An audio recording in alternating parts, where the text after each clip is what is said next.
precisa olhar quando a gente fala do intestino. E nós precisamos, antes de começar a olhar, nós precisamos perceber um dos aspectos fundamentais, e é um dos aspectos que eu mais trago aqui no quadro por trás do sintoma. Porque das pessoas que mais trabalharam em cima dos sintomas físicos e emocionais e correlacionaram e deixaram isso totalmente documentado e segmentado, foi o Dr. Hammer. Então, minha primeira pergunta para vocês: vocês conhecem o Dr. Hammer? Vocês sabem quem ele foi e o que ele trouxe para a gente?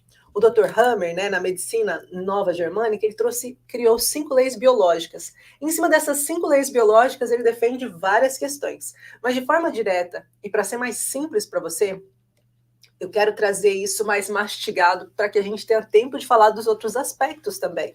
E a primeira coisa que eu quero trazer para você é isso aqui, ó.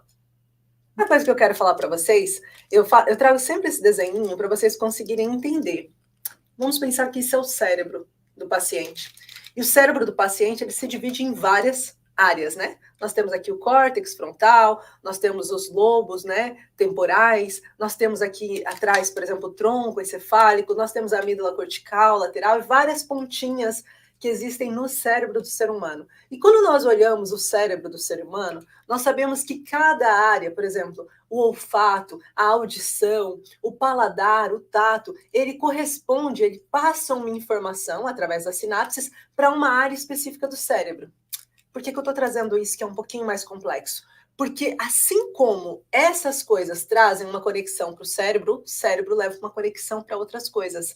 Então existe uma parte relativa do cérebro que corresponde de forma direta ao intestino, que fala sobre o intestino, que quando o intestino está mal, essa parte, ela também está mal. Existe uma manchinha que está acontecendo ali. E muitas das vezes os nossos pacientes estão com esses problemas. Quando o meu intestino está mal, eu tenho um sinal acontecendo no meu cérebro. Mas como que acontece esse sinal no meu cérebro? Então agora a gente vai destrinchar isso. Quando o seu paciente terapeuta passa por um trauma emocional, ele cria uma coisa chamada DHS, Dick Hammer Syndrome. Quem batizou o DHS foi o Dr. Hammer. Também batizou o foco de Hammer. E ele batizou o DHS com o nome do filho dele, porque no momento em que ele recebeu a notícia de que o filho dele tinha morrido nos seus braços, num tiro de bala perdida que ele levou e depois morreu nos seus braços na hora do socorro, ele simplesmente entendeu: isso teve uma situação que aconteceu em mim. Meses depois ele desenvolve cancro, tá? E daí quando ele desenvolve o cancro, ele percebe que ele não tinha nenhuma tendência para desenvolver cancro. Como que ele poderia, não tendo nenhuma tendência a desenvolver cancro, sendo ele um médico famoso, um médico, trabalhava na sua sala, né, no seu consultório, atendia muitos casos e ele sabia como que fazia um paciente entrar ou não em um processo que o cancro pudesse trazer problemas, né? Então, automaticamente, ele falou assim: olha, gente, alguma coisa está acontecendo aqui, deixa eu pesquisar. E através disso, ele começa a mapear as áreas do cérebro que afetam também as áreas do nosso corpo físico. Então, nós sabemos, por exemplo, que a depressão é uma condição complexa, certo?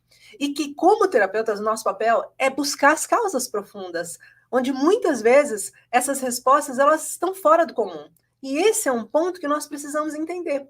Isso é olhar o intestino e saber o que está acontecendo com o paciente. Então, quando nós olhamos o intestino de um paciente que tem depressão, normalmente ele vai ter uma alteração intestinal. Mas dentro do conceito do Hammer, nós precisamos perceber o porquê que existe essa alteração intestinal, da onde que vem essa alteração intestinal e por que ela se manifesta no intestino e acaba afetando o cérebro. Então nós fizemos agora uma engenharia reversa. Nós percebemos que o cérebro ficou com uma marca a partir de um trauma emocional. E esse trauma emocional, ele tem algumas características.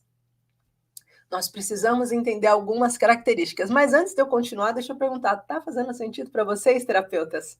A primeira coisa que a gente precisa entender, dentro dessas 5 leis biológicas, desse primeiro aspecto que eu estou trazendo para vocês, que é a medicina nova germânica, é que as emoções e os traumas, eles impactam de forma direta os órgãos e especialmente o intestino. O intestino é como se ele estivesse dentro do eixo, é um dos mais afetados. Não só porque ele é um dos maiores.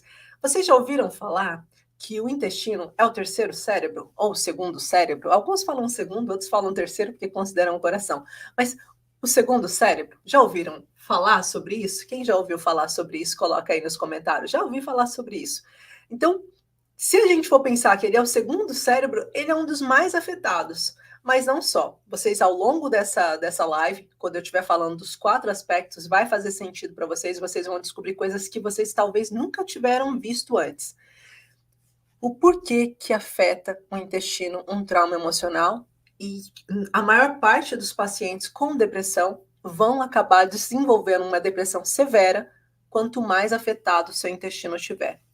Qual é essa ligação? Então, a primeira coisa que nós precisamos entender é que tem alguém que não está conseguindo digerir ou assimilar situações que estão acontecendo na sua vida.